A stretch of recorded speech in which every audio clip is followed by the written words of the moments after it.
Hello बच्चों, कैसे हो आप लोग। उम्मीद है कि आप लोग अच्छे होंगे और घर में रह के ही अपनी पढ़ाई अच्छे से पूरे कर रहे होंगे। तो पिछले क्लास में हम लोग पढ़े थे संविधान क्या है, संविधान की ज़रूरत हमें क्यों पड़ती है। इस चैप्टर को हम लोग पढ़ रहे थे, क्लास 8 का ये है चैप्टर 1। तो इससे पहले अभी जो स्क्रीन पे आ रहा है, इससे पहले का जो भी वो था पेज था उसको हम लोग पढ़ चुके हैं। तो अब हम लोग यहाँ से स्टार्ट करेंगे, क्योंकि पिछले क्लास में हम लोग वहीं तक ख़त्म कर दिए थे। वीडियो बड़ा होने लगा था और मैं बताई थी कि एक टॉपिक को एक दिन में एक ही टॉपिक समझना सही रहेगा, नहीं तो फिर आप लोगों को याद नहीं रहेगा। तो चलिए, हम लोग पढ़ रहे थे संविधान के बारे में। तो संविधान क्या है, इस चीज़ को हम लोग समझे थे। अब इसमें है कि संविधान केवल नियमों या एवं कानूनों का संग्रह ही नहीं है जो समाज के राजनीतिक पहलू को बताता है, बल्कि यह लोगों के दैनिक जीवन के क्रियाकलापों को भी कहीं ना कहीं प्रभावित करता है। अब संविधान के बारे में हम लोग पढ़े थे कि वो नियमों और कानूनों का संग्रह होता है जिसको देश के हर एक नागरिक को उसका पालन करना होता है। लेकिन केवल यह राजनीतिक पहलू को ही नहीं बताता है, कहीं ना कहीं हमारा जो डेली का लाइफ होता है, हमारा जो दैनिक जीवन होता है, उसमें जो क्रियाकलाप होते हैं उसको भी यह कहीं ना कहीं प्रभावित करता ही है। संविधान सरकार को जनहित में कार्य करने के लिए दिशा देता है, जिससे सभी लोगों का, खास तौर से समाज के पिछड़े और कमजोर वर्गों का विकास हो सके। जैसे अनुसूचित जाति और जनजाति के बच्चों के लिए छात्रवृत्ति योजना, वृद्ध पेंशन योजना इत्यादि। तो संविधान जो है या लोगों के हित में कार्य करता है, सरकार को जनहित में कार्य करने के लिए प्रेरित दिशा देता है। मतलब कि किस रास्ते पे चल के वो हो सकता है, सभी का हित हो सकता है, जनहित हो सकता है, इसका दिशा संविधान ही सरकार को देता है, जिसमें सभी लोग का हित हो सके, खासकर वैसे लोगों का जो समाज में पिछड़े हुए हैं। पिछड़े होने का मतलब किसी भी रूप से, सामाजिक रूप से, आर्थिक रूप से।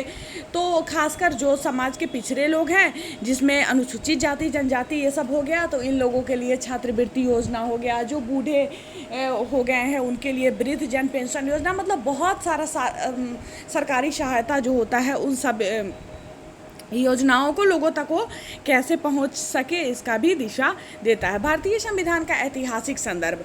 अब संविधान का ऐतिहासिक संदर्भ हम लोग देखेंगे। अध्याय के पिछले भाग में हमने पढ़ा कि संविधान क्या है। हम लोग जो पिछले क्लास में पढ़े थे, मैं पहले ही आप लोगों को बताई हूँ, तो उसमें हम लोग पढ़े कि संविधान क्या है और उसकी आवश्यकता हमें क्यों पड़ती है, संविधान की ज़रूरत हमें क्यों पड़ती है। और इस भाग में हम संविधान निर्माण के ऐतिहासिक संदर्भ को समझने का कोशिश करेंगे। और यह जो भाग है हमारा आज जो हम लोग पढ़ने जा रहे हैं, इसमें हम लोग संविधान निर्माण का ऐतिहासिक संदर्भ क्या है उसको समझने का कोशिश करेंगे।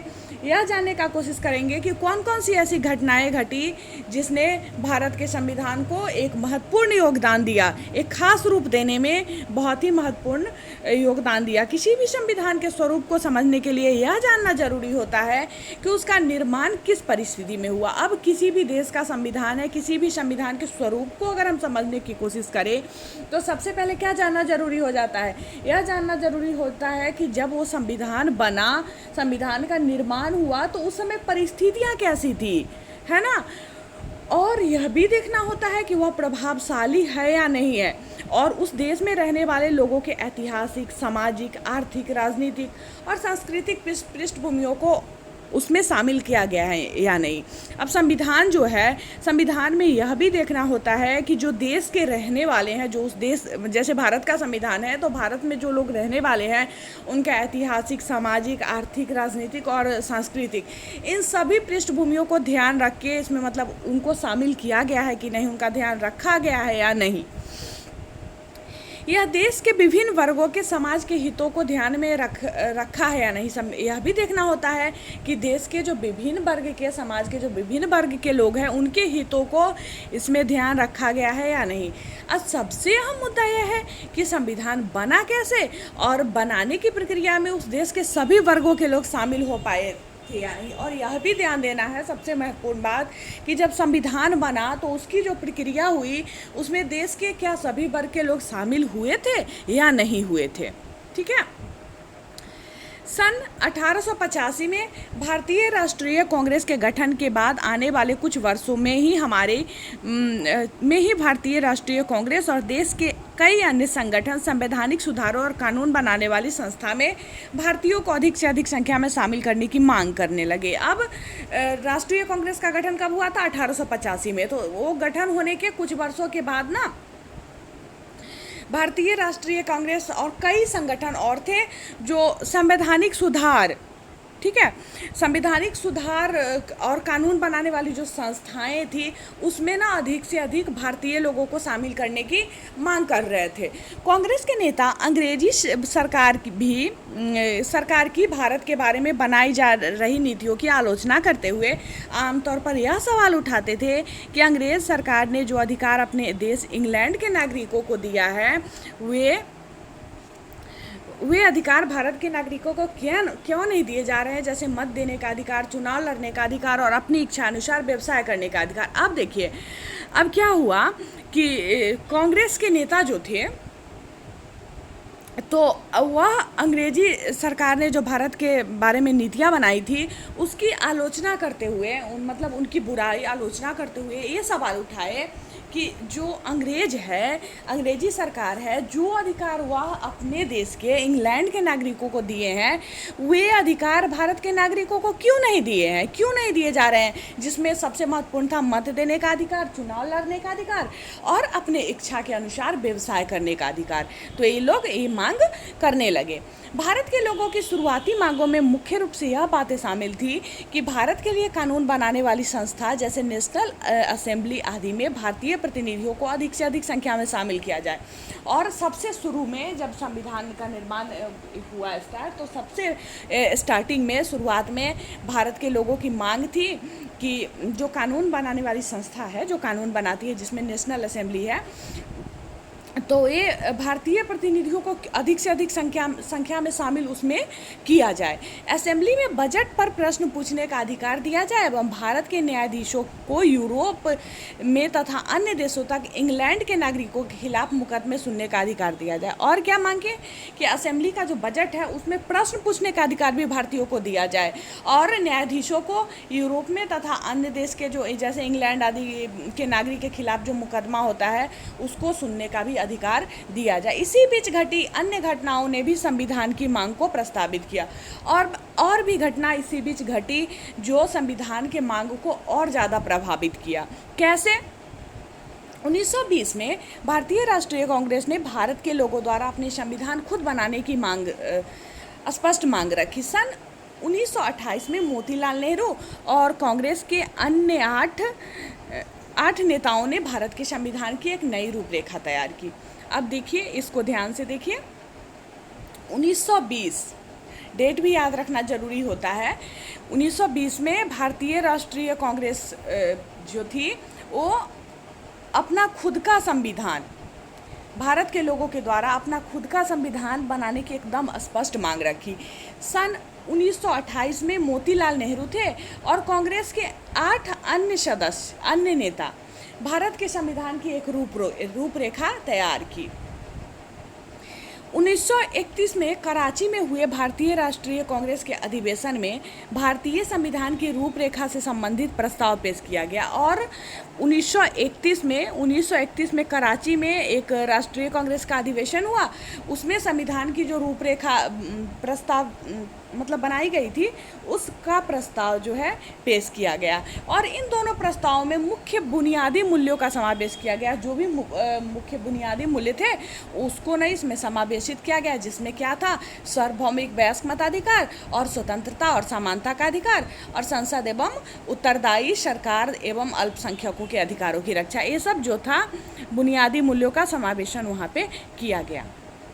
1934 में एक स्वतंत्र संविधान सभा की मांग की गई जो द्वितीय विश्व युद्ध के दौरान और तेज हो गई और 1934 में ना एक ये लोग अपना स्वतंत्र संविधान सभा की मांग करने लगे जो द्वितीय विश्व युद्ध के दौरान जो मांग थी और तेज हो गई और अंततः कब जाके दिसंबर 1946 में संविधान सभा का गठन किया गया। और संविधान सभा के गठन का ये सब ध्यान रखिएगा, एकदम याद रखिएगा, नोट कर लीजिएगा, जिसके अंतरिम अध्यक्ष डॉक्टर सच्चिदानंद सिन्हा थे और उनकी अध्यक्षता में ही डॉक्टर सच्चिदानंद सिन्हा अंतरिम अध्यक्ष थे और उनकी अध्यक्षता में ही डॉक्टर राजेंद्र प्रसाद संविधान सभा के निर्वाचित अध्यक्ष बनाए गए। इसमें बहुत ज़्यादा कन्फ्यूजन होता है, खासकर आप लोग को अभी नहीं पता होगा, कॉम्पिटिटिव एग्ज़ाम देने वाले को बहुत ज़्यादा कन्फ्यूजन होता है कि अंतरिम अध्यक्ष और इसमें राजेंद्र प्रसाद को जो निर्वाचित अध्यक्ष बनाया गया, इसमें क्वेश्चन पूछ देता है ना, तो लोग बहुत ज़्यादा कंफ्यूज होते हैं।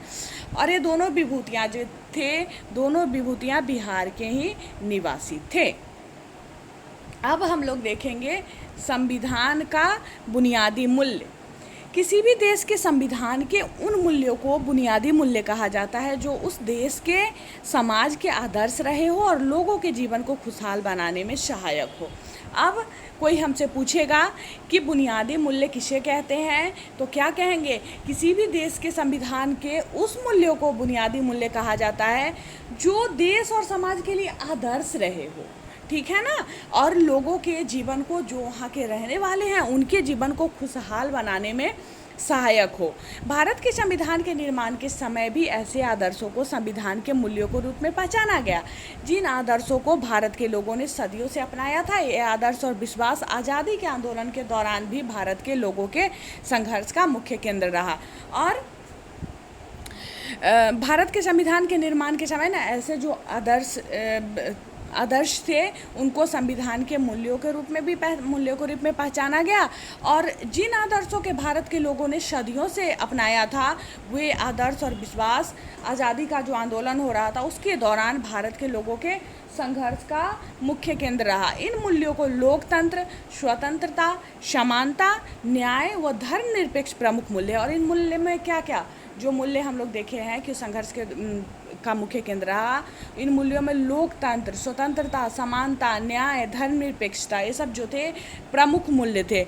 और इन मूल्यों का महत्व तो इस तथ्य से पता चलता है कि इन्हें सबसे पहले संविधान सभा द्वारा स्वीकार किए जाने वाले संविधानों के उद्देश्यों में शामिल किया गया। और ये जो सारे मूल्य हैं इनको संविधान सभा द्वारा जो स्वीकार किया गया उसके उद्देश्यों में, स्वीकार किए जाने वाले संविधान का जो उद्देश्य था उसमें शामिल किया गया, और संविधान की जो उद्देशिका हम लोग पढ़ते हैं उस उद्देशिका में लिखा भी गया, ठीक है। अब हम लोग अगले क्लास में लोकतंत्र को समझेंगे, ठीक है। इसका ऐतिहासिक पहलू हम लोग समझ लिए संविधान निर्माण का। अब अगले क्लास में हम लोग लोकतंत्र को समझेंगे, स्वतंत्रता को समझेंगे, सामाजिक न्याय को समझेंगे, और बस इतना ही मतलब इस चैप्टर में है। इसके बाद हम लोग चैप्टर 2 स्टार्ट करेंगे, और धीरे धीरे ऐसे ही करके हम लोग आगे बढ़ते रहेंगे, क्योंकि पता नहीं स्कूल कब तक खुलेगा, इसके बारे में अभी तक कुछ भी पता नहीं चल पा रहा है, क्योंकि कोरोना का कहर लगातार जारी है, आप लोग देख रहे हो, उसमें बिल्कुल भी सुधार नहीं हो रहा है, स्थितियाँ और बिगड़ती जा रही है।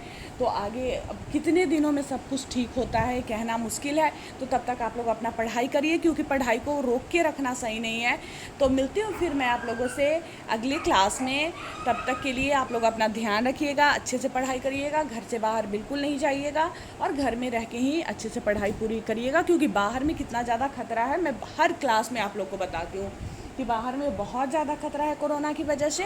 तो बच्चे बाहर बिल्कुल भी नहीं जाएंगे, ठीक है। Bye bye.